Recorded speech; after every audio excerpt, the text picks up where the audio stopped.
Good morning mga katanod, ohayo, kumusta kayo? Ako nga pala si Edwin, isang tanod dito sa Japan. Di, joke lang. Bali sa araw na to, tayo na naman ay roronda papunta trabaho. Sa mga oras na nga ito ay 6:30 na at kung mapapansin nyo nga sa paligid ay maliwanag na. Kasi pag winter dito, gantong oras ay madilim pa yan. Sa totoo lang mga katanod, ako inaantok pa sa mga oras na yan. Gustong gusto ko bang matulog na mahaba para makabawi sa mga pagod. Kaso hindi pwede, kailangan natin kumayod. Ayun mga katanod, andito na ako sa loob ng factory. Bali mapapansin nyo, ako ay nagsusuot ng surgical gloves. So kailangan kasi namin magsuot yan kasi yung hinahawakan naming bakal mayroon kasing tubig. So bali nangyayari doble yung gloves namin, itong surgical gloves tsaka yung gloves namin na panghawak sa bakal. So safety first, kailangan din namin magsuot dito ng helmet para protection sa aming mga ulo. Ayan mga katanod, trabaho muna tayo. Bali sa mga oras na nga yan ay malapit na magtanghali. So napakainit na, talagang hindi ko na matiis kaya tinanggal ko na yung aking helmet. Kung makikita nyo naman ay yung ibang makasamahan ko ay wala na ring helmet. Payag naman yung aming leader na hindi magsuot. Basta ang sabi niya lang daw, pag dumating yung boss, siguraduhin magsuot ng helmet kasi pag nagkataon siya naman daw mapapagalitan. Ayun mga katanod, break time muna tayo. So ang kasama ko isang Chinese. Bali sa mga oras na yan, tinatanong ko siya kung ano mayroon tungkol sa China. Hindi siya makapagsalita ng maayos kasi hirap nga siya mag-Nihongo at hindi rin gaano nakakapagsalita ng English. Basta ang sabi niya lang, pag ikaw ay kumontra sa gobyerno ng China, siguradong ikaw ay huhulihin. Kung hindi kukulong, papatayin. Tinanong ko nga siya kung gusto niya pa bumalik ng China.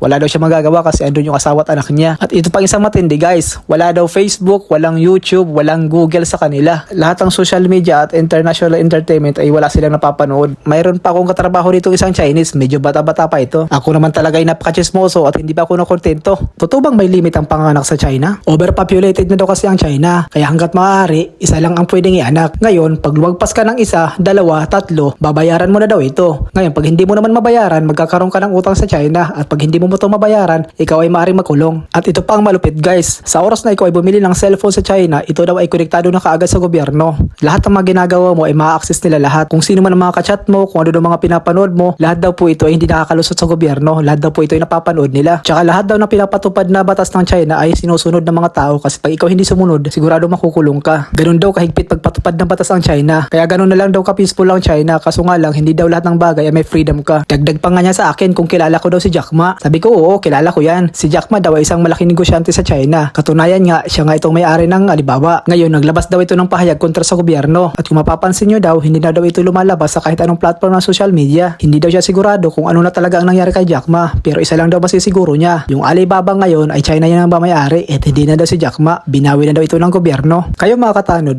kung magiging mahigpit ang batas ng Pilipinas tulad sa pamamalakad ng China, sa tingin nyo, maganda kaya may dudulot ito? Drop down na lang yung comment nyo sa baba mga katanod. Ayun nga mga katanod, inabot na tuloy ako ng gabi sa kakakwento sa inyo. Ito ay uwian na talaga. So tapos na ang nakakapagod na trabaho.